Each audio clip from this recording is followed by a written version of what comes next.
भर उन्हात शेताची नांगरणी सुरू होती. शेतकरी आपल्या बैलांना हाकारत नांगरणी करत होता. उन्हामुळे बैल लवकर थकले. त्यांना नांगर ओढवेना. शेतकरी हातातील चापकाच्या फटकाऱ्याने बैलांना बळेच नांगर ओढायला लावत होता. नांगराचा एक बैल तर पार थकला होता. त्याची तब्येत सुद्धा कमजोर होती. शेतकरी त्या बैलाला नेहमीच दुजा भावाने वागवायचा. त्याला नीट खायला प्यायला द्यायचा नाही. काम मात्र भरपूर करून घ्यायचा. कामात जरा कुठे चूक झाली तर बैलाला चापकाने फोडून काढायचा. बैलाच्या नशिबात असा निर्दयी मालक आला होता. आताही तो बैल नांगर ओढून पार थकला होता. त्याच्या पोटात अन्नाचा कण नव्हता.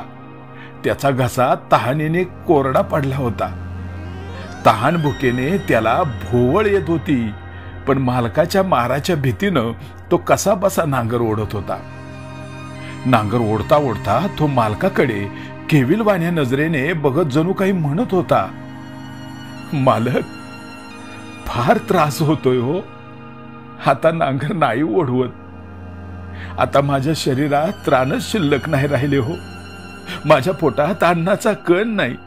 मालक, आधी मला थोडेसे पाणी तरी पाजा. तहानेने माझा जीव अगदी कासावीस झालाय. मालक, माझ्यावर दया करा. मला थोडे खाऊ द्या, घोटभर पाणी पिऊ द्या, आणि मग हवा तितका वेळ मी तुमचा नांगर ओढतो मालक. पण आता मला एक पाऊल सुद्धा उचलत नाही हो. बैल अतिशय काकुळतीने मालकाकडे बघत जणू काही त्याला विनवत होता. पण निर्दयी मालक बैलाने मागे बघताच त्याला चापकाचा फटका मारत होता. अखेर व्हायचे तेच झाले. उन्हाच्या तडाख्याने आणि तहान भुकेने व्याकुळ बैल नांगर ओढता ओढता वावरात कोसळला. पण मालकाला त्याची दया आली नाही. चापकाचे फटके देत आणि परानीने टोचत तो बैलाला उठवत ओरडू लागला, ओठ, अरे ओठ, शेत नांगरायचे राहिले. असा बसून काय राहिलास बशा बैलासारखा, ओठ. मालकाचा मार आणि शिव्या सहन न होऊन बैल जीवाच्या आकांताने उठला आणि डोळ्यात अश्रू आणून कसा बसा आऊत ओढू लागला. संध्याकाळ झाली. संध्याकाळी दमून भागून आणि तहान भुकेने व्याकुळ होऊन बैल आपल्या गोठ्यात रडत बसला होता. रडता रडता तो जणू काही देवाला विचारत होता, देवा, अरे का माझी अशी परीक्षा पाहतोस रे? माझ्याकडून असे कोणते पाप घडले म्हणून मला अशी शिक्षा देतोस? देवा, माझा मालक किती निर्दयीपणे वागवतोय बघतोस ना तू. अरे तो मला खायला प्यायला सुद्धा देत नाही रे. काम मात्र हाणून मारून करून घेतोय. सांग ना देवा, अरे माझी अशी काय चूक घडलीये म्हणून मला असा निर्दयी मालक दिलास? बैल दुःखी स्वरात देवाला विनवत असतानाच अचानक गोठ्यात साक्षात देवच अवतरले आणि बैलाला म्हणाले, हे सगळे तुझ्या नशिबातच होते. तू आता जे भोगतोय ते सगळे तुझ्या पूर्वजन्माचे संचित आहे. मागच्या जन्मी तू या तुझ्या मालकाचा मोठा भाऊ होतास.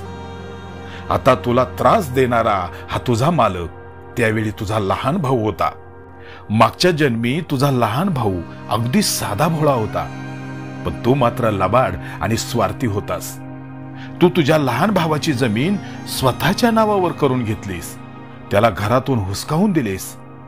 बिचारा साधा भोळा तुझा लहान भाऊ अन्न पाण्या वाचून अक्षरशः वणवण भटकत होता, पण तुला त्याची दया आली नाही. तो तुला विनवणी करायचा, जमिनीचा छोटासा तुकडा कसायला दे म्हणून तुझ्या हाता पाया पडायचा, पण तुला मात्र त्याची दया येत नव्हती.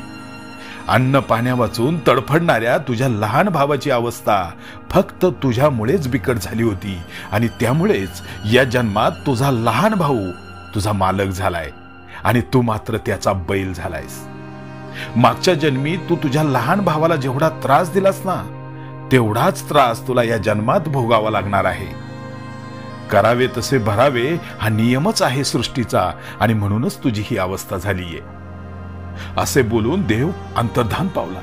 बैल मात्र अश्रू ढाळत गोठ्यामध्ये खिन्नपणे बसून राहिला.